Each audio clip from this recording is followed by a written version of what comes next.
Et on termine avec une page rose dans cette édition du journal. Il s'agit de notre correspondant du Sud Kivu, Amani Alimassi Joseph, qui s'est uni par le lien du mariage à Ali Nehema, de la dot à la soirée dansante, en passant par l'officier de l'état civil et l'église. L'ambiance était parfaite. Le moment fort de ce mariage dans ce dossier signé Jean-Paul Kimoni.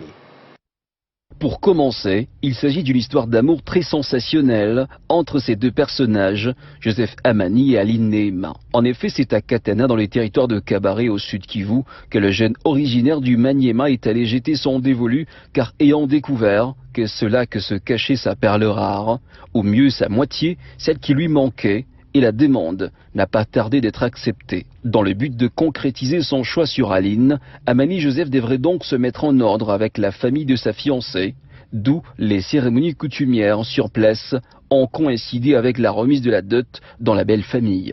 Vis-à-vis de ce geste, la joie était à son comble et l'on pouvait l'apercevoir sur les visages de tous. À l'étape suivante, c'était encore plus émouvant.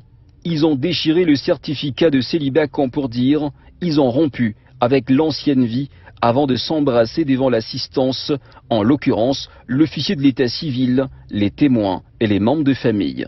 Lors de la bénédiction nuptiale en la paroisse Saint-Claver de Ngouba dans la ville de Bukavu, les initiales AA, Amani et Aline, se sont jurés amour et fidélité pour cette nouvelle vie qu'ils entament, la joie dans l'âme.